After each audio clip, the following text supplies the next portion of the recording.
సామెతలు 15వ అధ్యాయం 12 వరకు అయిపోయింది. 13వ వచనం నుంచి ధ్యానించుకోవాలి.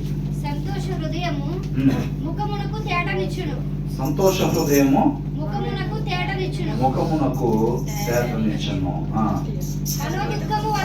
మనోదుఃఖము వలన ఆత్మ నలిగిపోవును. అంటే ఇక ఏంటంట, సంతోష హృదయము.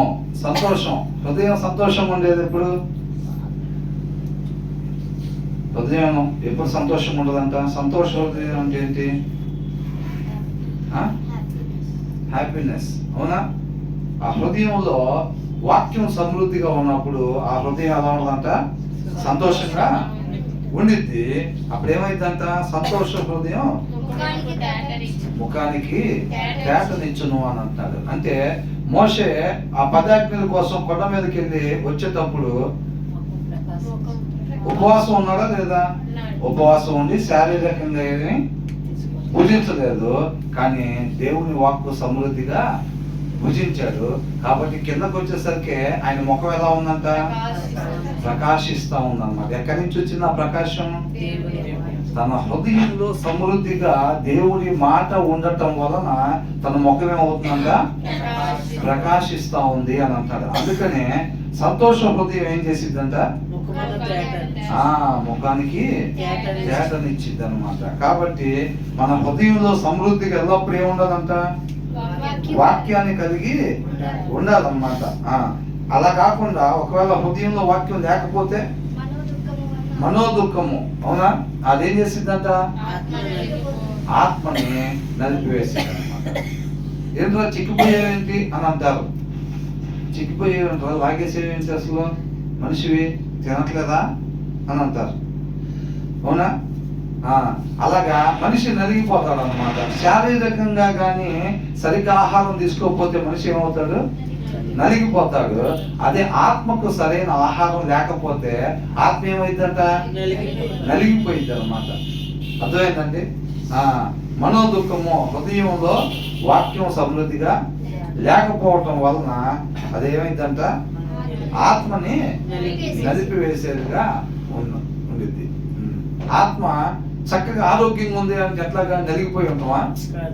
కాదు, చక్కగా తేటగా ఉండాలి. కాబట్టి ఏం చేయాలంటే హృదయంలో సమృద్ధిగా వాక్యం కలిగి ఉండాలి.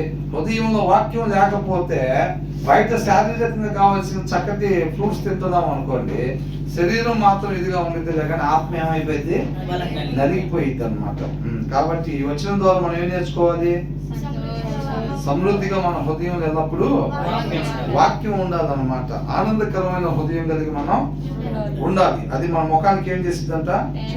తేటనిచ్చి. ఆత్మీయులు ఎప్పుడైతే దేవుని చిత్తాన్ని నెరవేరుస్తారో వాళ్ళు ఎంతో ఆనందంగా ఉంటారు అన్నమాట.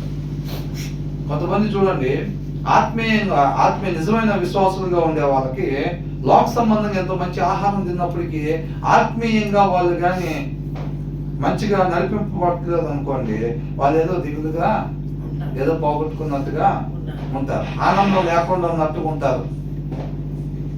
ఏం సిస్టర్ డల్లుకున్నారు, ఏం బ్రదర్ డల్లుకున్నారు, ఏం కర్రీ అని అంటే చికెన్ కర్రీ అంటారు. మరి చికెన్ కర్రీ అయ్యింది ఏంటి డల్లుకున్నారు? అవునా? అంటే శరీరానికి కావాల్సిన ఆహారం విషయంలో ప్రాబ్లం లేదు, కానీ ఆత్మకి అంటే స్పిరిచువల్ గా దేవుని పరిచయం కొరకు వాడబడాలనే ఆశ. అలా వాడబడుతూ ఉంటే కొంతమంది చక్కగా టిఫిన్ చేసినా సరే సంతోషంగా ఉంటారు. అవునా కదా? అందుకని చాలా మంది పాస్టర్ గారు వాళ్ళు పొద్దున టిఫిన్ చేసి మధ్యాహ్నం భోజనం చేయరు. ఎందుకని? ఆత్మీయ ఆనందం అన్నమాట. అక్కడే కడుపు నిండిపోయింది, సంతోషం, చక్కగా శారీరకంగా ఏముందలే తిందాం అన్నట్టుగా. అవునా కదా? ఆత్మీయంగా వాడబడతా ఉంటే ఆ సంతోషం ఉంది అన్నమాట. తర్వాత ఏమంటున్నారు? తీసేది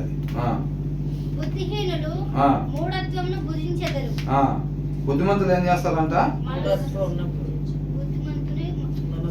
the discerning heart seeks knowledge అంటున్నాడు. ద డిసర్నింగ్ అని అంటే వివేకము కలిగిన అని. వివేకం కలిగిన హృదయం అని అంటే జ్ఞానాన్ని వెతికిద్దంట. A wise person is hungry for knowledge అని అంటారు. ఏ వైస్ పర్సన్, జ్ఞానం కలిగిన మనిషి అని. జ్ఞానం కలిగిన మనిషి అంట ఇస్ హంగ్రీ ఫర్ నాలెడ్జ్. ఆ జ్ఞానం కొరకంట దప్పికొన్న వాళ్ళలాగా ఉంటారంట. ఆకలి వేసే వాళ్ళు ఉంటారు చూసారా, చాలా ఆకలిగా ఉంది నాకు అంటారు చూసారా, దాన్ని హంగ్రీ అని అంటారు. కాబట్టి ఈ జ్ఞానం కలిగిన వ్యక్తి ఏం చేస్తారంటే జ్ఞానం కొరకంట ఎనీ టైము ఆకలి కొన్న వాళ్ళలాగా ఉంటారన్నమాట. బాగా ఆకలిగా ఉంటే భోజనం కోసం ఎట్లయితే చూస్తూ ఉంటామో, ఎడారిలో నడుస్తూ ఉంటే నీళ్ళ కోసం ఎట్లయితే చూస్తూ ఉంటామో, ఆ వ్యక్తి దేనికోసం చూస్తాడు? జ్ఞానం కోసం చూస్తూ ఉంటాడు అనమాట. జ్ఞానం కావాలి, జ్ఞానం కావాలి. ఎందుకు? ఆ జ్ఞానం లేకపోతే దేవుని చిత్తం నెరవేర్చుగా ఉండాల్సిన రీతిగా మాత్రమే ఉండలేము అనమాట. కాబట్టి ఉండాల్సిన రీతిగా మాత్రమే ఉండాలంటే నాకు ఆ జ్ఞానం కావాలి. కాబట్టి అది ఏం చేస్తారంటే దేవుడి జ్ఞానం కావాలి, దేవుడి జ్ఞానం కావాలి. ఆ జ్ఞానం ఎంతుంటే అంతగా ఆయన నామాన్ని మహింపరిచేవారుగా మనం ఉంటాము అని చెప్పి ఎనీ టైం ఆకలి ఉన్న వాళ్ళలాగా ఉంటారు. ఎవరంతా? వివేకం కలిగిన హృదయం కలిగిన వాళ్ళు. అర్థమవుతుందండి? ఆ హృదయానికి వివేకం ఎక్కడి నుంచి వచ్చింది? అసలు వాక్యం చదవటం వలన ఏది చేయాలో ఏది చేయకూడదో తెలుసుకుని ఉండాల్సిన రీతిగా మాత్రమే ఉండాలని ఆలోచన కలిగిన హృదయం. అది జ్ఞానం కోసం నిత్యం ఎలా ఉంటుందంట? ఆకలి కొని ఉండిద్ది అనమాట. ఆకలితో ఉన్నట్టుగా కావాలి, భోజనం చేయాలి, భోజనం చేయాలి, నీళ్లు కావాలి, నీళ్లు కావాలి అన్నట్టుగా ఆ వివేకం కలిగిన హృదయం ఏం చేస్తూ ఉంటుందంట? జ్ఞానం కావాలి, జ్ఞానం కావాలి, దేవుడి జ్ఞానం కావాలని చెప్పి అది ఆకలి కొన్నట్టుగా ఉండిద్ది అనమాట. మన హృదయాలు ఎలా ఉన్నాయి? అంతగా తాతాలు ఆడుతున్నాయి ఆ జ్ఞానం కోసం.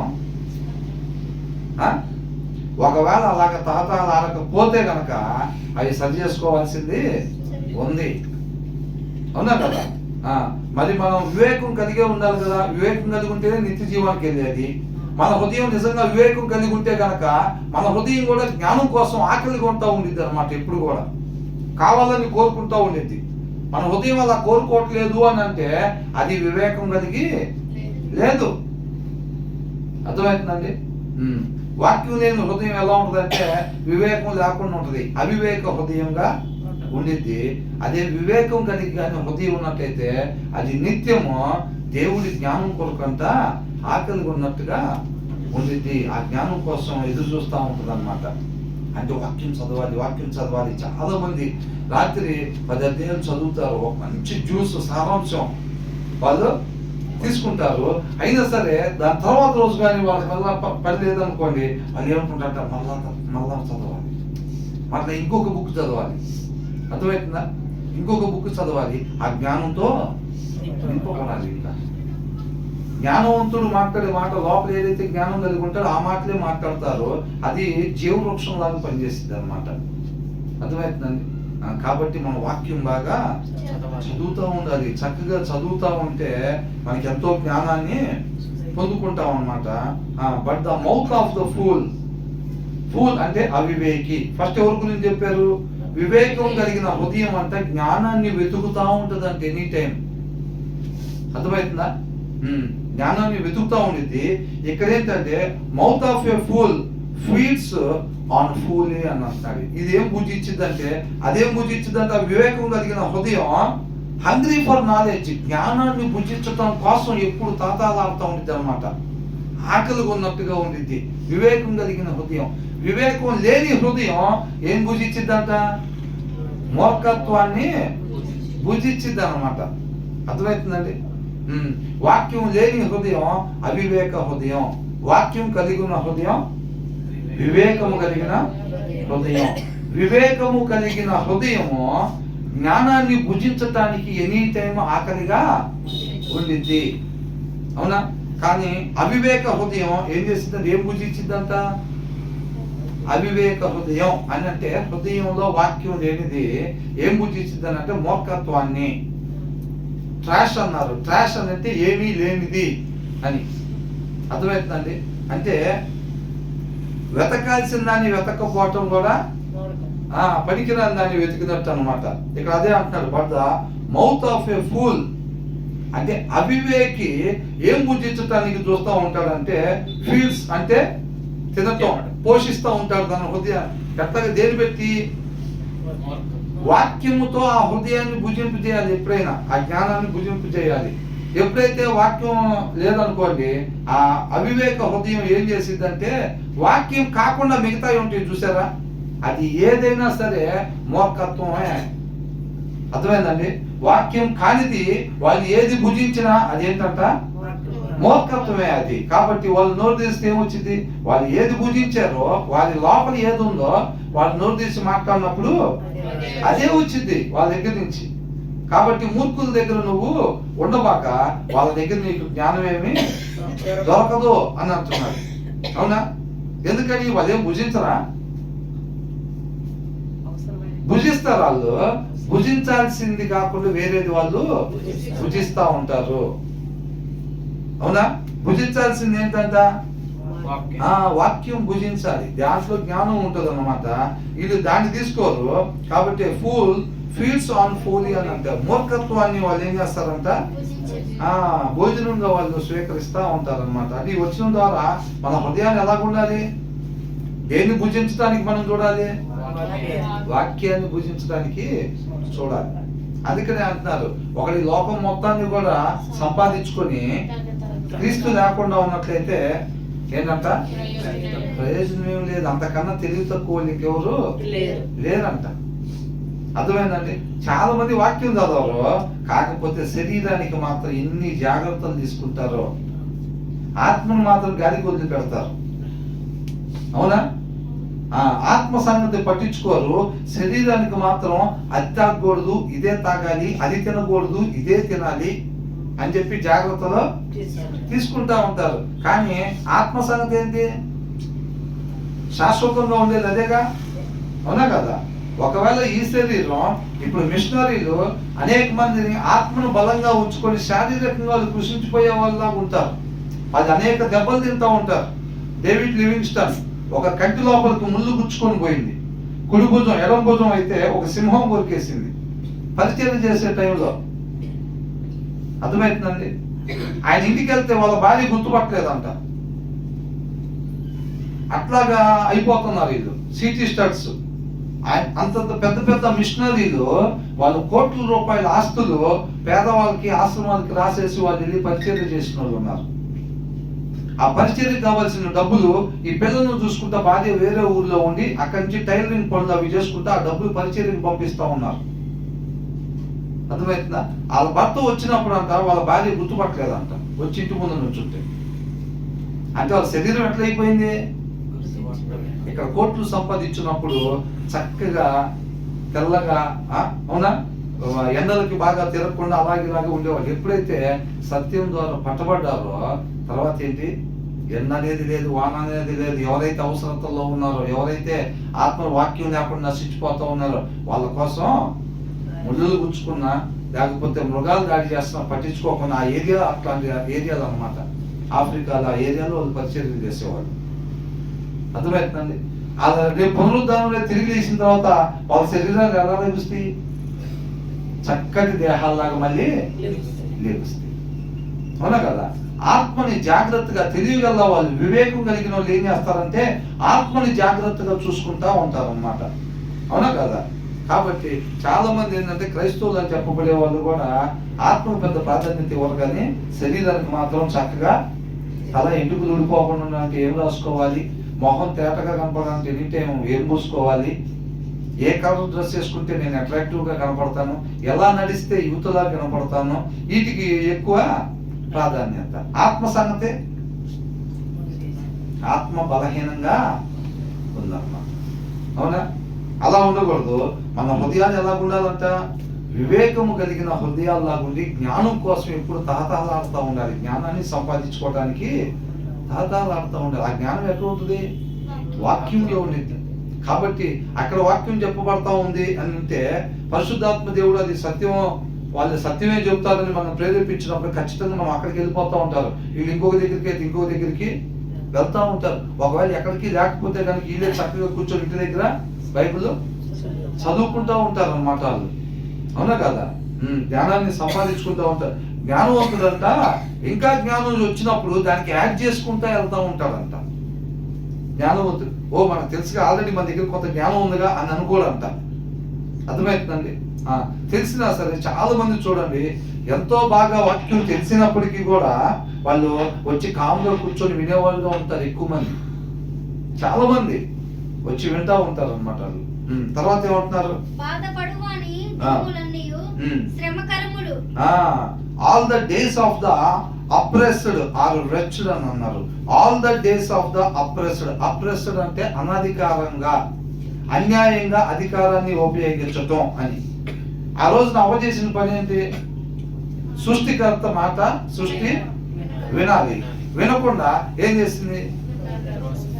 ఏం అధికారం ప్రకారం ఏమో ముందుకి వెళ్ళిపోయింది. ఆయన అధికారాన్ని తోసిపుచ్చేసి ఏం అధికారాన్ని ఉపయోగించుకొని పాపం చేసిన పరిస్థితి. అప్రెస్డ్ అని అంటే అన్యాయంగా అధికారాన్ని ఉపయోగించటం అని అంటే, దేవుడు మనకి ఎలా ఉండమని చెప్తున్నాడు? వాక్య ప్రకారంగా ప్రతి మనిషి ఉండాలి అని మన సృష్టికర్త చెప్తున్నాడు. వీళ్ళు ఏం చేస్తారంటే అన్యాయంగా అధికారాన్ని ఉపయోగించటం అని అంటే వాక్య ప్రకారం ఉండకుండా వేరొక విధంగా ఉండటము అని. అర్థమవుతుందండి.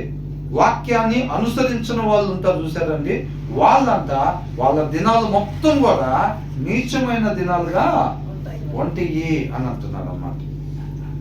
అప్రెస్డ్ అని అంటే వాళ్ళ దినాలు మొత్తం కూడా నీచమైన దినాలుగా, దౌర్భాగ్య దినాలుగా ఉంటాయి. ఎందుకని? వాళ్ళు ఉండాల్సిన రీతిగా వాళ్ళు ఉండట్లేదు. ప్రతి ఒక్కరికి ఒక విధానం ఏంటంట? తండ్రి మాట ప్రకారంగానే ఉండాలంతే. ఇక వేరే మార్గంలో వెళ్ళటానికి వీల్లేదు. అలా వెళ్ళినట్లయితే కనుక ఏమైంది? మరణానికి ఆ మార్గం తండ్రి దగ్గరికే తీసుకెళ్ళిద్దా? తండ్రి దగ్గరికి తీసుకెళ్ళదు. తండ్రి నుంచి దూరంగా తీసుకెళ్ళిపోయింది అన్నమాట. రెండు మార్గాలు.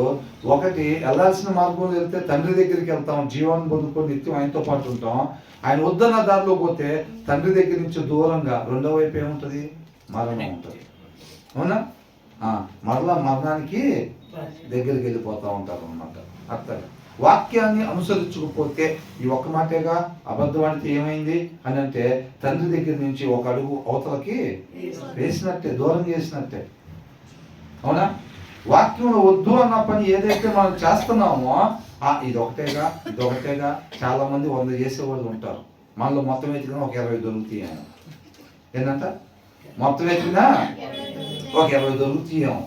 కానీ ఆయన ఆ బ్రదర్లో 100 ఉంటాయి, ఈ సిస్టర్లో 150 ఉంటాయి, మనలో మహా అయితే ఒక 20-25 ఉంటాయి. ఒక్కొక్కటి వద్దు అన్న చేసే ప్రతిసారి మనం తండ్రికి దూరంగా అడుగులు వేస్తున్నట్టే. అవునా కదా? ఆయన వద్దన్న పని చేసినప్పుడు ఎంత దూరం అయిపోయాం? తండ్రికి ఎంత దూరం అయిపోయాం? కుమారుడు దిగి రావాల్సి వచ్చింది మనం చేసిన పనికి. అవునా కదా? ఆ పొరపాటు, ఆ తప్పు మళ్ళా జరగకుండా ఈసారి మనం పూర్తిగా ఉపేక్షించుకొని, ఆ దినాన అవ్వ తనకంటూ ఇష్టం అనేది లేకుండా పూర్తిగా ఉపేక్షించుకొని ఉంటే జరిగేది కాదు. తను ఉపేక్షించుకోకుండా సృష్టికర్తతో సహవాసం చేస్తున్నారు వాళ్ళు. అవునా కదా? దేవుడు ఏం చేస్తున్నాడు? ఆదాముతో పాటు ఆ తోటలో, ఏదైనా తోటలో ఉంటున్నాడు. వీళ్ళు దేవుడితో పాటు ఎలా నడుస్తున్నారంటే వాళ్ళు ఉపేక్షించుకోకుండా నడుస్తున్నారు. వాళ్ళకంటూ సొంత అభిప్రాయాలు పెట్టుకున్నారు. అవునా కదా? ఈ దినాన్ని కూడా చాలా మంది అలాగే నడిచి పడిపోతూ ఉంటున్నారు అనమాట. వీళ్ళని వీళ్ళు పూర్తిగా ఉపేక్షించుకోకుండా వీళ్ళకని కొన్ని ఇష్టాలు పెట్టుకుంటా దేవుని వెంబడిస్తాం, వచ్చి పాటలు పాడటం, ప్రార్థన చేయటం, చర్చిలకి వెళ్ళటం. అవునా? వీళ్ళు ఆల్రెడీ సజీవంగానే ఉంటారు. అంటే వీళ్ళు చనిపోయిన వారుగా ఉండరు. బాప్తిసం తీసుకోవడం అంటే ఏంటి? మన పాత స్వభావాన్ని మరణానికి గురి చేయాలి. వీళ్ళు అలా చేయకుండా దాన్ని అలాగే ఉంచుకొని యేసయ్యను వెంబడిస్తూ ఉంటారు. అందుకని ఇబ్బంది జరుగుతూ ఉండిద్ది. అవునా? తను ఉపేక్షించుకొని ఎవరైతే తన శిలువను ఎత్తుకొని అంతా వెంబడించాలంటున్నారు. మనం ఉపేక్షించుకోకుండా వెంబడించిన ఉపయోగం ఏమి ఉండదు. మనం నశించిపోయేవారుగానే ఉంటాం అన్నమాట. కాబట్టి పూర్తిగా ఆయనకే మన జీవితం మీద అధికారాన్ని అప్పగించాలి. But the cheerful heart has a continual feast అని అంటున్నాడు. చీర్ఫుల్ హార్ట్ అంటే సంతోషకరమైన హృదయము. సంతోషంగా ఎప్పుడు ఉంటుందంటే హృదయం దాంట్లో ఎప్పుడైతే సమృద్ధిగా వాక్యం ఉండిద్దో దానికంట ఎల్లప్పుడూ సంతోషమే. కంటిన్యూ అంటే ఇక నిత్యం కూడా ఏంటంట ఫీస్ట్. ఫీస్ట్ అంటే ఏంటి? ఫీస్ట్ అంటే ఏంటి? ఎల్లప్పుడూ సంతోషమే. అవునా? ఎల్లప్పుడు కూడా సంతోషమే. ఈ మొదటగా ఒకరి గురించి చెప్పారు, ఉండకూడని రీతిగా ఎవరైతే ఉంటారో వాళ్ళ దినాలు మొత్తం కూడా నీచమైన దినాలుగా ఉంటాయంట. కానీ హృదయంలో సమృద్ధిగా వాక్యం కలిగిన వాళ్ళు ఎవరైతే ఉంటారో వాళ్ళ దినాలు మొత్తం కూడా ఎలా ఉంటాయంట?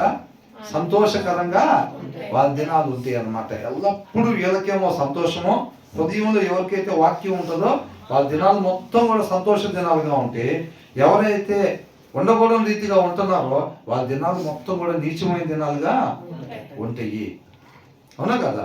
హృదయంలో వాక్యం లేదనుకోండి, ఆటోమేటిక్గా మోసకరమైంది నడిపిస్తూ ఉంటుంది. దాని ప్రకారంగానే వెళ్ళిపోతూ ఉంటాం. వాళ్ళు ఎక్కడికి వెళ్ళినా మాట్లాడకూడని మాటలు మాట్లాడతారు, ఎక్కడికి పోయినా చూడకూడని రీతిగా చూస్తూ ఉంటారు, ఎక్కడికి పోయినా ప్రవర్తించాల్సిన రీతి వాళ్ళు ప్రవర్తించరు. అవన్నీ కూడా బుక్లో రాస్తూ ఉంటారు. అవన్నీ కూడా బుక్లో రాస్తూ ఉంటారు అన్నమాట. కాబట్టి హృదయంలో వాక్యం లేకుండా కానీ మనం ఉన్నట్లయితే అది మన నష్టానికే దారి తీసిద్ది అన్నమాట. తర్వాత ఏమంటున్నారు? ఏంటంట ఈ మాట అది ఏమన్నా పాట గుర్తొచ్చిందా? నెమ్మది లేకుండా విస్తారమైన ధనముండుట కంటే ఉందా పాట? మాధుర్యమే నా ప్రభుతో జీవితం, ఆ పాటలో అది. అవునా? నెమ్మది లేకుండా అంట విస్తారమైన ధనం ఉండట కంటే దేవుని అందరి భయభక్తులతో ఉండుటే మేలు. ఎలా ఉండాలంట? దేవుని యందు భయభక్తులతో ఉండటమే మేలు. విస్తారమైన గందరగోళానికి గురి చేసి మనల్ని నాశనానికి తీసుకెళ్లే విస్తారమైన డబ్బు మన దగ్గర ఉండేదానికన్నా మనకేంటంట ఆయన ఎందుకు భయభక్తులు కలిగి ఉండి కొద్దిగా ఉన్నట్టుమే మేలంట. మనం ఏం చేస్తూ ఉంటాం? Hallelujah, praise God brother, praise God sister. శుక్రవారం వస్తారుగా, ఆదివారం వస్తారుగా, అప్పుడు దాకా ఏం చేస్తావు? డబ్బు సంపాదించాలి. Running sister. మిగతా టైం అంతా రన్నింగ్ రేస్లో ఉంటాను నేను. ఏ రన్నింగ్ రేసు? డబ్బులు సంపాదించే రన్నింగ్ రేస్. మిగతా దినం మొత్తం. అవునా కదా? అది అడిగితే ఏం చెప్తాం? నెమ్మది లేకుండా విస్తారమైన చెప్తాం. అడిగితే మాత్రం నెమ్మది లేకుండా విస్తారమైన ధనం ఉండట కంటే దేవుని యందు భయభక్తులు కలిగి కొద్దిగా ఉండితే మేలు అంటాం. ప్రేర్ అయిపోగానే ఓకే బ్రదర్, ఇక మళ్ళీ స్టార్ట్. ఎవరో విసులుతున్నట్టుగా మళ్ళీ పరిగెత్తడం, డబ్బులు దాయటం, మళ్ళీ పరిగెత్తడం, డబ్బులు దాయటం, డబ్బులు దాయటం. ఎవరు దాన్ని వాళ్ళు పరిగెడతా ఉంటారు. అవునా? నేను చూస్తే అటు పరిగెడతా ఉంటాను, మీరు చూస్తే ఇటు పరిగెడతా ఉంటారు. ఎవరు ఇటు పరిగెత్తినా ఎక్కడికి బ్రదర్ అట్టు వెళ్తున్నారు అంటే అల్టిమేట్గా ఏముంటుందంటే డబ్బుల కోసం బ్రదర్ అటు పరిగెడుతున్నారు. ఈ సిస్టర్ అక్కడికి ఇటు పరిగెడుతున్నారు అని అంటే డబ్బుల కోసం. అవునా? డబ్బుల కోసం ఇల్లు అటు పరిగెడతా ఉన్నారు, ఒకళ్ళు అటు పరిగెడతా ఉన్నారు అన్నమాట. అట్లా. కానీ అడిగితే ఏం చెప్తాం? ధనం ఉండట కంటే నెమ్మది లేకుండా విస్తారమైన ధనం ఉండేదానికంటే ఏంటంట యెహోవా యందు భయభక్తులు కలిగి ఉంటాం మేలంటాం. కానీ దొరికితే మాత్రం కమ్మకి వెనక జోబులో కొన్ని, ముందు జోబులో కొన్ని, మీ జోబులో ఏమన్నా ఏం లేకపోతే కట్ట జోబులో పెట్టండి. అవునా? దొరికితే మాత్రం సంపాదించమే. అది ఆదివారం కానీ ఆదివారం సర్వీస్ లేదని చెప్పారంటే ఏమంటే ఫోన్ చేసి ఆదివారం కూడా వస్తామండి, ఎంత ఇస్తారు? ఆదివారం కూడా వస్తాం పనికి, ఎంత ఇస్తారని అడుగుతాం. అవునా కదా? అది చాలా మంది ఏంటంటే వాక్యం, మన క్రైస్తవులు కదా వాక్యం చదువుకోవాలి, లేదా ఎవరు చెప్పినప్పుడు కూడా వింటూ ఉండాలి. కానీ దాని ప్రకారం ఉండాలంటే మన వల్ల అవుదనుకుంటూ ఉంటారు చాలా మంది. అర్థమవుతుందండి? వాక్యాన్ని అనుసరించే వాళ్ళే నీతిమంతులంట. రేపు ఆయనతో పాటు ఉండేది వాళ్ళే. కాబట్టి దీన్ని బట్టి మనకి ఏమర్థం అవుతుంది? డబ్బు సంపాదించుకోవటం తప్పేం కాదు, డబ్బు అంటాం తప్పేం కాదు, దాని మీద వ్యామోహం అంటాం తప్పు అంట. అట్లా చెప్తారు అది ఏమన్నంటే. అవునా? ఎంతమంది అవసరతలో ఉన్నారు, మన దగ్గర ఉన్న డబ్బు మొత్తం వీళ్ళ దగ్గరికి. అపోస్తుల దినాల్లో వాళ్ళ దగ్గరికి ఎప్పుడైతే సత్యం వచ్చిందో, పేతురు లేచి వాక్యం చెప్పిన తర్వాత వాళ్ళందరూ బాప్టిజం తీసుకున్న తర్వాత వాళ్ళ దగ్గరికి ఎప్పుడైతే సత్యం వచ్చిందో ఇమీడియట్ వాళ్ళ దగ్గర ఉన్న ఆస్తులన్నీ తీసుకొచ్చి అపోస్తుల పాదాల దగ్గర పెట్టారు. మనం ఏం చేస్తాం? పేపర్ తీసుకొచ్చి ఎవరెవరికి ఎంత ఆస్తులు ఉన్నాయి తీసుకురాను అంటే, బ్రదర్ 3 స్థలాలు, ఒక కారు, బంగారం, ఇల్లు, ఇంకో దానికోసం పరిగెడుతున్నాను బ్రదర్, రేపు మాకు అయిపోవచ్చు అది కూడా. మనకెందుకు అట్లా హృదయాలు? 3 కోట్లు 4 కోట్లు సంపాదించిన తర్వాత సత్యం తెలుసుకుంటాం, ఇక 4 కోట్లు జాగ్రత్తగా దాచిపెట్టుకొని మంచిగా ఉందామని చూస్తూ ఉంటాం. పొట్టి జాకాయ దగ్గరికి దేవుడు వచ్చినప్పుడు ఏమన్నాడు? నీ ఇంట్లో నీతో పాటు కలిసి భోజనం చేస్తాను అన్నాడు. ఎప్పుడైతే ఆయనతో పాటు కలిసి భోజనం చేస్తే నేను నీ ఇంటికి రక్షణ వచ్చి ఉందంటే ఏమన్నాడు? అప్పటి నుంచి కనపడిన వాళ్ళందరూ ప్రైజ్ కార్డు చెప్పుకుంటా అప్పుడు దాకా లంచాలు తీసుకుని మొత్తం దాచుకుని వచ్చాడు. అట్లాగే మొత్తం తీసుకెళ్ళింది మనం. అంతకుముందు ఎక్కడెక్కడి నుంచి అన్యాయంగా తెచ్చామో, సత్యం మన దగ్గరికి రాకముందు ఎక్కడెక్కడైతే అన్యాయంగా తెచ్చామో సత్యం అది తీసి పక్కన పెట్టాము, అది తీసి పక్కన పెట్టదు. అంతకుముందు ఎక్కడెక్కడైతే మనం అన్యాయంగా సంపాదించామో సత్యం మన దగ్గరికి వచ్చిన తర్వాత తీసుకెళ్ళి అన్యాయంగా తెచ్చిన దగ్గరికి తీసుకెళ్ళి ఇస్తున్నామా? ఏమో ఆ 4 కోట్లు అట్టాగే దాచుకుంటాం మనం. అక్కడి నుంచి నీతికి బతకటానికి చూస్తాం. అవి అట్లాగే ఉండాలి. అవి ఎలా వచ్చినాయి మన దగ్గరికి తెలిసినా, అన్యాయంగా వచ్చినాయి అని తెలిసినా అవి తీసుకెళ్ళి అక్కడ ఏమో. ఈ రోజుల్లో మారు మనసు అట్లా ఉంది. ఆ దినాల్లో మారు మనసు ఎలా ఉందంట? ఆయన ఎక్కడెక్కడైతే అన్యాయంగా తెచ్చాడు దానికి ముందు వాటన్నిటిని కూడా తీసుకుని వెళ్ళి ఇచ్చేసాడు, 2 ఇచ్చేసాడు. అవునా కదా? మరి వాళ్ళ దగ్గర తీసుకొచ్చాడు, ఈయన మళ్ళీ వడ్డీలకి ఇస్తున్నాడు. అవన్నీ ఏమైనా పెరిగినాయి కాబట్టి వాళ్ళందరికీ ఏం చేశాడు? 2 ఇచ్చేసాడు. మనం ఏదైనా నమ్మి తీసుకొచ్చి ఇవ్వాలంటే, అబ్బాయికి బాగలేదమ్మా ఆపరేషన్ చేయాలంటే ఏదైనా అమ్ముతాం ఇంట్లో. అవునా కదా? ఏదైనా అమ్ముతాం. పరిచయంలోకి అవసరం ఏంటంటే ప్రార్థన వాటికి చేస్తాం. అదే పిల్లలకు బాగోకపోతే ప్రార్థన చేసి కామకుండా వచ్చుగా. మరి ఏదో ఒకటి తీసుకెళ్ళి అమ్మి పిల్లల్ని బాగు చేసుకోవటానికి చూస్తాం. ప్రార్థన కూడా చేస్తారు, కానీ అప్పుడు క్రియ కూడా ఉండిద్ది. మనం పాట పాడాము చక్కగా. ఏం పాట? క్రియలున్న ప్రేమ నీది. అవునా? ఆయన ఎలాంటి ప్రేమ అంట? క్రియలున్న ప్రేమ. మనది ఎలా ఉంటుంది? చూపేసే చూపులాగా ఉంటుంది. చర్చిలో ఉన్నాను సార్, హావభావాలన్నీ ఎలా ఉంటాయి? అంత మృదువుగా, మృదత్వంగా, అంత శాఖాహారులాగా ఉన్నారే అన్నట్టుగా ఉండిద్ది ఇక్కడ ఉన్నంతసేపు. తర్వాత కళ్ళు మెరిసిపోతా ఉంటాయి ఎవరి కాళ్ళకి బయటకు పోయామని. అవునా కదా?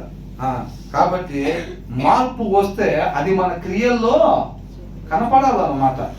అది అంటున్నాడు, నెమ్మది లేకుండా విస్తారంగా, better a little with the fear of lord. దేవుని యందు భయభక్తులు కలిగి ఉంటే ఖచ్చితంగా మన దగ్గర కొద్దిగా ఉండిద్ది అంతే. ఆయన ఆస్వాదించాడండి, అందుకనే మెర్సిడెస్ బెంజ్ చేసుకొచ్చాం. అంటే నీ కాడ మెర్సిడెస్ బెంజ్ ఉంటే సూది బెజ్జంలో ఒంటైనా దూదిద్దేవో కానీ నిత్య జీవంలో నువ్వు మాత్రం మనం చెప్పేది కాదు, దాంట్లో ఉంది. అవునా? దాన్ని చేయడం పెట్టుకుంటారు వాళ్ళు. ఏం చేస్తారు? ఆ ఫోకస్ మీద పడకుండా చేయడం పెట్టుకుంటారు. చేయడం పెడితే ఆగిపోయిద్దా? అది అవునా కదా? దేవుడు ఆస్వాదించాడండి, అందుకని ఈ రెండులో డెవలప్ అయ్యాం మేము. వాళ్ళని ఆస్వాదించలేదు ఇంటి ముందు వాళ్ళు, అందుకే పాకలోనే ఉన్నారు. స్థలం లేకుండా వస్తే ఒక ముస్లాం ఇచ్చింది నాకు ఫస్ట్, ఒక అరసెంట్ ఇచ్చింది. ఒక చీర చుట్టి దాని చుట్టూ పైన కొద్దిగా తడికలు అడ్డం పెట్టుకొని చర్చి స్టార్ట్ చేశాను. ఇవాళ దేవుడు ఆశీర్వదించాడు, బెంజికారు కొన్నాం. ఏంటంట? ఆ ముందాము సరిగ్గా విశ్వాసం లేకపోయేసరికి ఆమె అట్టగే ఉండిపోయింది. అరసెంట్ ఫ్రీగా తీసుకున్న తర్వాత నేను చూడు ఎంత పెద్ద మందిరం కట్టాను, ఎట్లా కారులో తిరుగుతున్నాను. అవునా? ఆ ముసలామ కూడా గురి మారిపోయి ఉంటే ఆమె కూడా ఒక కారు కొనేది. ఆమె గురి మారిపోలేదు కాబట్టి ఆమె వచ్చినట్టుగా ఏం చేస్తుంది? నెలకు ఒకసారి ఆదివారం ప్రార్థన పెట్టుకొని ఏం చేస్తుంది? ఓ 15 మంది నుంచి 20 మందికి భోజనాలు సిద్ధపాటు చేస్తా ఉన్నారు. అవునా కదా? సమయం ఉండగానే సద్వినియోగం 4 రాళ్ళు వెనకాల వేసుకోవాలి. ఇక్కడ ఉండే రాళ్ళు కాదు, 500 నోట్ల కట్టలు 100 నోట్ల కట్టలు అవి కాదు, నీతి మంతులు సంపాదించే సంపాదన. అవునా కదా? ఇతరుల కొరకంటే మన చేతులు కష్టపడాలి. అది కాబట్టి ఇక్కడ ఏమనంటున్నారంట, ఆయన ఎందుకు భయభక్తులు కలిగి ఉండి కొద్దిగుంటే అని అంటే కొద్దిగే ఉంటుంది. బైబిల్లో కొత్త నిబంధనలో మనం ఇంకా ముందుకెళ్తా ఉంటే ఏ పూటకు కావాల్సిన పూట ఆయన ఇస్తారని చెప్పి ఆయన వైపు మనం చూస్తా వెళ్ళిపోతా ఉండాలి. అవునా? మన దగ్గర స్టాకులు గీకులు ఉండవు. అంతే కరెక్ట్గా వాక్యానుసారంగా ఉంటే మాత్రం ఎప్పటికప్పుడే ఎంత జీతం ఉన్నా రాని కాక ఈ లోపల ఉన్న వాక్యం లోపన్నదు తీసుకెళ్ళి వాళ్ళకి వానిదే మనకు 4 నెలల జీతం అంత, మన జీతం ఒకటి, మన 4 నెలలకి ఎంత ఖర్చు అయిద్దో మనకు నెల జీతం అంత వచ్చింది అన్నట్టు వచ్చినా కానీ లోపల వాక్యం ఏం చెప్తా ఉంటుంది, ఉండటానికి వీలేదు. అది ఏ రోజు మన ఆ రోజే, ఏ నెల మన ఆ నెలనే తీసుకెళ్ళి వాళ్ళకి పని చెప్తా ఉన్నాను అంటారు. అవునా కదా? ఎమ్మటాలు ఏం చెప్తారు, ఒక ఆరాధన కాస్త 2 చేసి 2 కాస్త 3 చేసి టిఫిన్ తీసుకొచ్చి, అవునా అట్లా నడిచిపోతా ఉంది. కాబట్టి 8 సంవత్సరాలు పోయినా ఏంద్రా బాబు అని అంటే ఆయన ఎందుకు భయభక్తులు కలిగి కొద్దిగా ఉండటం మేలు. లేకపోతే ఏంటంటే better a little with the fear of the lord దాని గ్రేట్ వెల్త్. విస్తారమైన ధనం పెట్టుకొని విత్ టర్మ్ ఆయిల్ అని అంటున్నాడు, నాశనాన్ని తీసుకొచ్చిందంట మనకు. అది అర్థమవుతుందండి? డబ్బు మన దగ్గర కానీ కూడుకుంది అని అంటే అదే మన నాశనానికి తీసుకెళ్ళిద్ది అని అంటున్నాడు. అర్థమవుతుందండి? విస్తారంగా డబ్బు ఉండదు. ఆయన ఎందుకు భయభక్తులు కలిగి ఉంటే ధనము దేవుడు 2 ఒక దగ్గర ఉంటాయంట, ఉండవు అని స్పష్టంగా చెప్పిన తర్వాత కూడా నేను దేవుడు భక్తుడినే, ఉన్నాయండి నాకు ఆ డబ్బులు ఉన్నాయి, నా దాని మీద వ్యామోహం ఏం లేదు, అయినా నా దగ్గర పోగుబడి ఉంది అది అని చెబుతారు. చూడండి, పోగుబడింది అట్లాగా వ్యామోహం లేకుండా. నువ్వు కట్టి పెట్టకుండా నీ కాడ ఎట్లా పోగుబడింది? అది నువ్వు అది బయటకు పోకుండా జాగ్రత్తగా కట్టు పెడుతున్నావు. అది ఎవరికి అవసరంలో ఉందో ఆ దగ్గరకు పోకుండా నీ హృదయంలో వాక్యం లేకుండా పెట్టుకుంటున్నావు జాగ్రత్తగా. వాక్యం ఉంటే ఏం చేసింది? ఆ కట్టలు డబ్బంతా తీసుకెళ్ళి ఎవరికి అవసరమో వాళ్ళ దగ్గరికి పంపిస్తా ఉంది. చక్కగా వాక్యం లేకుండా పెట్టుకుంటున్నావు, ఆ డబ్బు నీ కాడ కుప్పలు తయారైపోతుంది. అవునా కదా? కాబట్టి విస్తారంగా డబ్బు అనేది మనకు రాదు. మనం అదే చేయాల్సింది. ఆత్మీయంగా ఒక అబ్రహాం లాగా, ఒక దావీదు లాగా, ఒక మోషే లాగా వాడబడాలంటాము. ఇటు పక్కకు చూస్తేనేమో వాళ్ళకిలాగా 3 స్టేర్లు వేయాల. ఇటు చూస్తే అబ్రహాం లాగా ఇటు కూడా ఎరగదీయాలి, అటు కూడా ఎరగదీయాలంటాం. అట్లా కుదరదు అంటున్నాడు. ఇటు ఏసై చూస్తేనే ఏసై మొత్తం కావాలి నాకు అంటాం, అటు చూస్తే డబ్బులు అంటే అది కూడా కావాలంట. అదే మరి ఆ 2 ఒకసారి కుదరదు అని చెప్తున్నారు. అది చదువుకుంటాం అంతే. మనం చేసే పని మాత్రం 3 రోజులు ఏమో ప్రార్థన, 3 రోజులు డబ్బు వెనకాల పోరాటం. అట్లాగే అయిపోయిద్దాం. కాబట్టి ఎప్పుడైనా అవసరతల కొరకు మన దేవుడి దగ్గరికి రావడంలో తప్పే లేదు, కానీ మన కోరికలు అవసరాన్ని మించి దానికోసం ఎప్పుడైతే ఆశపడతామో అది ఖచ్చితంగా మనం నాశనం చేసేది. అర్థమవుతుందా? కాబట్టి ఆయన చిత్తానుసారం హృదయంలో వాక్యం ఉన్న ప్రతి దానికి అదే సమాధానం. హృదయంలో వాక్యం ఉన్నప్పుడు ఏంటంటే ఏది పడితే అది అడగం, ఏది పడితే అది ఆశించాం. మన చుట్టూ ఎలాగన్నా ఉండని కాక మనం ఆయన చిత్తానుసారమైందే అడుగుతాం అన్నమాట మనం. అవునా? ఆయన చిత్తానుసారమైందే, ఆయన చిత్తానుసారమైందే. హృదయంలో వాక్యం ఉన్న వాళ్ళు ఏది పడితే అది అడగరు. వాళ్ళు ఆయన చిత్తానుసారమైంది మాత్రమే అడుగుతారు అన్నమాట. అవునా? తర్వాత ఏమంటున్నారు? పగవాని ఇంట క్రొవ్విన ఎద్దు మాంసము తినుట కంటే ప్రేమగల చోట ఆకుకూరల భోజనము తినుట మేలు. ఎంతమందికి విస్తారంగా డబ్బు కావాలని చాలా సంవత్సరాల నుంచి ట్రై చేసే వాళ్ళు ఎవరు ఉన్నారా? చేయండి.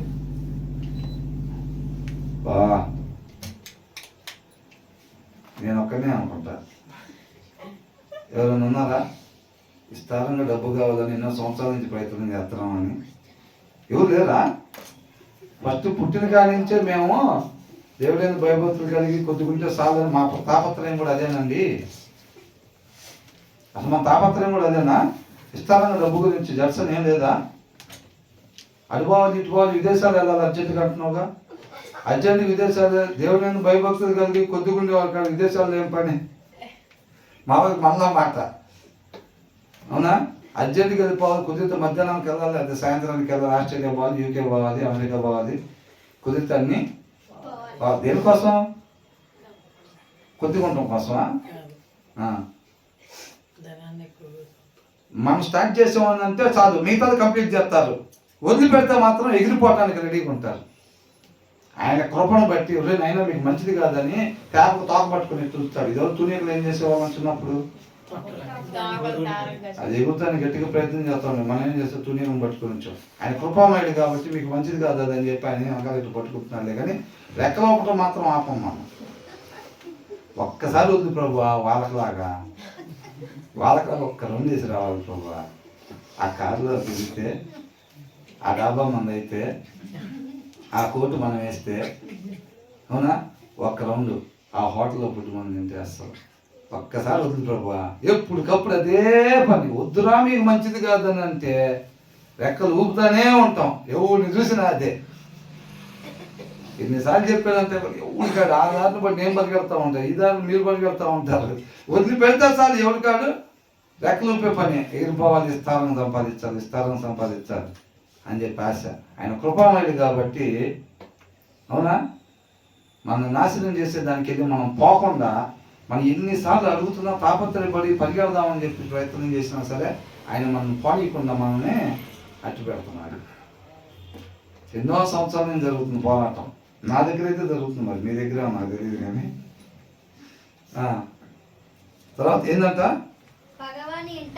కాబట్టి ప్రభు మనసు తెలుసుకో. ఏం తెలుసుకోవాలంట?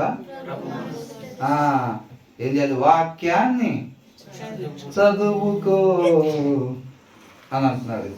ఆయన మనసు తెలుసుకో అని అంటున్నాడు. టైం దొరికితే రెక్కలోపటం కాదు, ఏమంటే విస్తారంగా డబ్బు సంపాదించడానికి కాదు. ఒకసారి వదిలిపెట్టి తిడిపోతామో తెలియదు.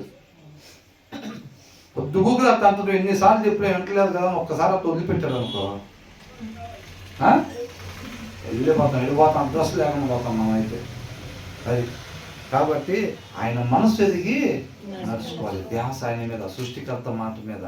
ఆయన మనసు ఏంటి, ఆయన ఏం కోరుకుంటున్నాడు, ఆయన ఇష్టమైంది. పొద్దుగూకులు మన ఇష్టమైంది, ఏ రంగు అయితే బాగుండిద్ది అట్లా ఇది కాదు.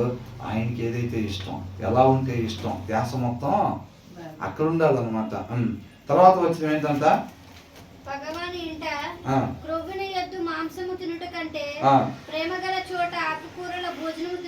Better a small serving of vegetables. అవునా? ఎందుకని? వెజిటేబుల్స్ అంటే ఇష్టం అని కాదు, అక్కడ ఏముందంట, వెజిటేబుల్స్ కోసం కాదు ఇది. అది better a small serving of vegetables with love అని రాశారు. ఏంటంట? ప్రేమతోటి ఆకుకూరలు పెట్టిన సిస్టర్ ఇంటికి చక్కగా 2 దోశలు చట్నీ వేసి పెడతారు, ప్రేమతో ఇస్తారు, హాయిగా తినమంటారు. మనకి అది దేవుని ప్రేమ మన వాళ్ళలో మనకి కనపడిద్ది. కొంతమంది ఏం చేస్తారు తెలుసా, అబ్బాయి పుట్టినరోజు వచ్చిందంటే మొత్తాన్ని పిలుస్తారు వాళ్ళ హోదా చూపించుకోవటానికి. ఏంటంట, 15 రకాలు పెట్టాలి. మనం ఏందో తెలియాలి. భోజనం తింటానికి వచ్చిన వాళ్ళకి ఏంటంట, మనం ఏంటో తెలియాలి. ఈసారి చర్చికి పోయినప్పుడు మనకు ఇవ్వాల్సిన విలువ అక్కడ ఉన్న వాళ్ళందరూ ఇవ్వాలి. ఇది కూడా పెడతారు భోజనం. ఎట్ట పెడతారు? అట్ట కూడా భోజనం. Better a small serving of vegetables with love than a fattened calf. కొవ్వు పట్టిన దూడ దగ్గర మన విత్ హేట్రెడ్ అని అంటున్నాడు. అయిష్టంగా, ఇష్టం లేకుండా, దేవుని ప్రేమ వంటి ప్రేమ కాకుండా వేరొక ఉద్దేశంతో కానీ ఎవరన్నా అట్లా పెట్టినట్టు. కొంతమంది చూస్తే బ్రహ్మాండంగా భోజనాలు పెడతారు. కొంతమంది ఇళ్ళలో ప్రార్థన పెట్టుకున్నారు అనుకో, అది ఇంటి దగ్గర ప్రార్థన భోజనానికి వెళ్ళబుద్ది అవ్వదు. ఏంటో వాళ్ళు భోజనాన్ని పిలిచారు కదా, వెళ్తలేదు ఏంటి, వాళ్ళు వెజిటేరియనే ఏంటి పెట్టేది అని అంటే కాదు. 3 రకాల నాన్ వెజ్లు పెడతారు. కానీ వాళ్ళు ఎట్లా ఉంటారంట, దేవుడి ప్రేమతోటి కాదు వాళ్ళు పెట్టేది. వాళ్ళ గొప్పతనాన్ని చూపించుకోవటం. మేము ఇలా చేయగలుగుతాం, మేము మా కాడ ఎంత ఉంది, అర్థమైందా, మా దగ్గర ఎంత ఉంది. అల్లంటప్ప వాళ్ళు అనుకుంటున్నారా, నీలంటి వాళ్ళని అనుకుంటున్నారా, మా దగ్గర కూడా ఏం లేదనుకుంటున్నారా? మా దగ్గర ఎంత ఉంది అని చూపించుకోవటం కోసం. అక్కడ దేవుడి ప్రేమ కనపడదు. కాబట్టి ఇదేం చేస్తారు, వాళ్ళ ఇంటి దగ్గర 3 రకాల నాన్ వెజ్లు పెట్టి పిలిచిన ఒక దగ్గర, రెండో దగ్గర ఏదన్నా టిఫిన్ చేద్దు రాక అని చెప్పి ఎవరన్నా పిలిచిన ఇక్కడికి ఎటుపోతుంది ఏంటంట, చక్కగా 2 దోశలు కొంచెం చట్నీ. ఇక్కడికి వెళ్తే ఆ దేవుడి ప్రేమ వాళ్ళ దగ్గర మనకు దొరికిద్దిలే, కానీ 3 రకాల నాన్ వెజ్ చేసినా సరే అక్కడ ప్రేమ కనపడదు. అందుకనే కొంతమంది దగ్గర భోజనాన్ని పిలిచినా, లేకపోతే కొంత సమయం గడపడానికి పిలిచినా కానీ జనాలు రారు. ఆ ప్రేమ మన వల్లే మనం పొరుగు వారిని ప్రేమించలేకపోతే ఎవరు కూడా రారు అనమాట. అర్థమవుతుందా?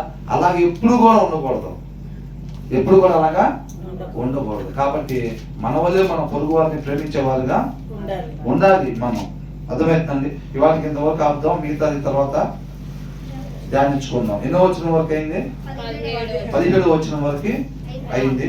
మిగతాది తర్వాత ధ్యానించుకుందాం. దేవునికి మహిమ కలుగును గాక.